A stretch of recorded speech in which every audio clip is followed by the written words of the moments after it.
राम मंदिर शंकराचार्य जी को लेके जो रामदेव बाबा टिप्पणी कल उड़ीसा में दी, इसके बारे में आप क्या कहते हैं? देखिए, राम मंदिर का जो विषय अभी चल रहा है और रामदेव बाबा के लिए जो आपने पूछा है, किन्हीं के ऊपर व्यक्तिगत कोई टिप्पणी करना बहुत उचित तो नहीं है। और राम मंदिर के विषय को किसी एक व्यक्ति की टिप्पणी करने के लिए, समीक्षा करने के लिए प्रयोग करना यह बहुत अच्छा नहीं है। लेकिन फिर भी रामदेव बाबा ने कल जो एक चैनल में विषय कहा है, मैंने भी उसको सुना। उन्होंने जो कहा कि 2 दशकों से लगभग शंकराचार्यों को राष्ट्रीय मीडिया में जो स्थान नहीं मिला था, उसके लिए शंकराचार्य जी ने जो कहा, तो उनको एक अवसर मिल गया मीडिया में अपने आप को ख्यापित करने का। ये जो उन्होंने विषय कहा है, तो रामदेव बाबा हमारे बहुत प्रिय हैं। उनको एक बात ध्यान रखनी चाहिए कि जिस समय में हमारे परम प्रिय श्री रामदेव बाबा, कांग्रेस का शासन था, मनमोहन सिंह जी भारत के प्रधानमंत्री हुआ करते थे और दिल्ली में वो काले धन के लिए जो आंदोलन कर रहे थे, उसमें रामदेव बाबा जी सलवार कुर्ती पहन करके रामदेव बाबा से रामेश्वरी देवी बन करके जब मंच से छलांग लगाकर भागे थे, उस समय उन्होंने जो बात कही है कि दशकों से मीडिया में स्थान नहीं मिला, उस समय पूरी पीठ के मान्य हमारे परम पूज्य जगत गुरु भगवान ने ही मीडिया में आकर के रामदेव बाबा के बचाव के लिए, उस समय कांग्रेस की सरकार में, उस समय जो भाजपा के संत माने जाते हैं वे समर्थन में नहीं थे उनके, उस समय पूरी के शंकराचार्य जी ही मीडिया में आ करके उन्होंने सरकार के इस कदम का खंडन किया था और पुरजोर विरोध किया था। और जिस नकली शंकराचार्य के विषय में शंकराचार्य जी बार बार कहते हैं, जिसके विरोध से भाजपाई संत लोग बचते दिखाई देते हैं, उस समय उसी दुष्ट आतंकवादी ने जो पूरी का शंकराचार्य बन के घूमता है, वो इन्हीं रामदेव जी के लिए उसने बयान दिया था जी न्यूज पर। उसकी पट्टी अभी ढूंढ सकते हैं आप लोग, अगर उन्होंने डिलीट नहीं किया होगा तो। उसने बयान दिया था कि कांग्रेस की सरकार ने जो रामदेव जी के साथ किया वो बहुत अच्छा किया। तो अब इनका क्या दायित्व होता है, कई दशकों से मीडिया पर नहीं आए, ये जो उनका भ्रम है, उस भ्रम को धोने के लिए वो अपने ही भूतकाल में जाएं और देखें कि कैसे शंकराचार्य ने मीडिया में आकर उनका ही बचाव किया था और आज वो क्या कर रहे हैं। और अगर उन्होंने ये भी कहा उसमें कि मैं तो मीडिया में आता रहता हूं, तो पूरी के शंकराचार्य जी जिस प्रकार, चाहे भाजपा हो चाहे कांग्रेस हो, निष्पक्षता से सभी को आड़े हाथ लेते हुए केवल धर्म की और निष्पक्षता की, सत्य की बात कहते हैं, क्या भारतीय मीडिया में उसको दिखाने की क्षमता है? उनके स्टूडियोज पर ताले नहीं लग जाएंगे? उनको धन देने वाले, उनको शक्ति देने वाली सरकारें क्या उन पर अंकुश नहीं लगा देंगी? और ऐसा आज राज्य स्तर के मीडिया चैनल्स पर, केंद्रीय मीडिया चैनल्स पर हो भी रहा है, आप देख भी रहे हैं।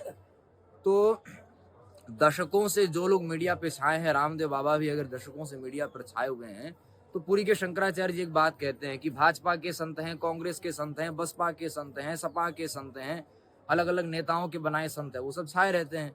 तो उन्हीं को मीडिया दिखाता है, तो वो अपनी समीक्षा भी कर लें फिर कि वो किसके संत हैं, इसमें से भाजपा, कांग्रेस आदि के जो विषय कहेंगे उसमें वो किसके संत है, वो भी इस बात की समीक्षा कर लें।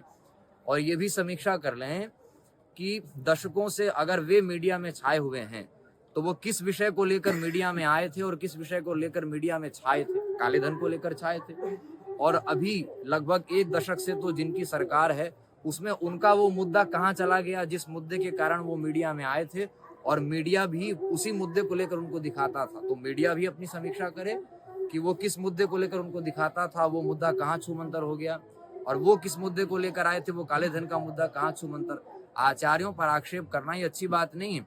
शंकराचार्यों को लेकर के जो भी विषय कहा जा रहा है, राम जन्मभूमि का जो पूरा विषय है, जिस समय संघ का जन्म नहीं हुआ था भारत में, विश्व हिंदू परिषद का जन्म नहीं हुआ था भारत में, और भाजपा जो जनसंघ के रूप में था उस रूप में भी पैदा नहीं हुआ था, जिस समय कांग्रेस भी पैदा नहीं हुई थी, उस समय से भारत के साधुओं ने, संतों ने, शंकराचार्यों ने इस विषय को उठाया था।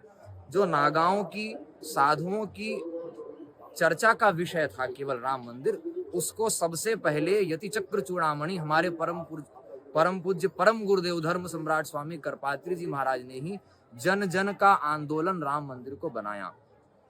रथ यात्रा करके जो उसका प्रचार प्रसार हुआ, मैं अपनी दृष्टि से उसको कहता हूं कि निश्चित रूप से वो एक चुनावी सफलता हासिल करने का एक मुद्दा था। उससे राम जी का प्रचार हुआ, ये सब ठीक है, उसमें बहुत से संत लोगों ने साथ दिया था। स्वामी वामदेव जी महाराज ने बड़ा परिश्रम किया, तो उसका श्रेय भी जिसने काम किया उसको मिलना चाहिए। और वर्तमान में पुरी के जगत गुरु शंकराचार्य जी और उस समय में द्वारिका पीठ के स्वनामधन्य शंकराचार्य स्वामी स्वरूपानंद सरस्वती जी महाराज, श्रृंगेरी के शंकराचार्य जी, इन सब महापुरुषों ने आरंभ से इसमें अपनी पूरी भूमिका प्रस्तुत की है। कोर्ट की जहां तक बात है, इलाहाबाद हाई कोर्ट में भी जिस समय में निर्णय आया, उस समय सब लोग होली मना रहे थे, दिवाली मना रहे थे कि आधा आधा हो गया, अब तो बढ़िया काम हो गया। उस समय पुरी के शंकराचार्य जी ने मजबूती से कहा था कि नहीं, ये विषय सुप्रीम कोर्ट में जाना चाहिए, हिंदुओं को हिंदुओं का स्थान मिलना चाहिए।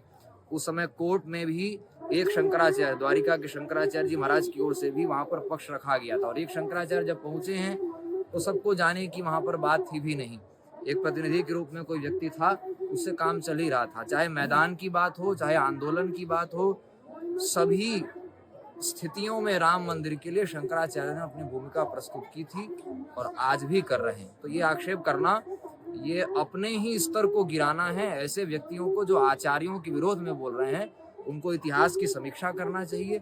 जिस समय कांग्रेस हुआ करती थी केंद्र में, सब लोग कांग्रेस का झंडा ऊंचा करते थे, आज भाजपा है तो भाजपा का झंडा ऊंचा कर रहे हैं। ऐसे राजनीतिकरण से इन महात्माओं को बचना चाहिए।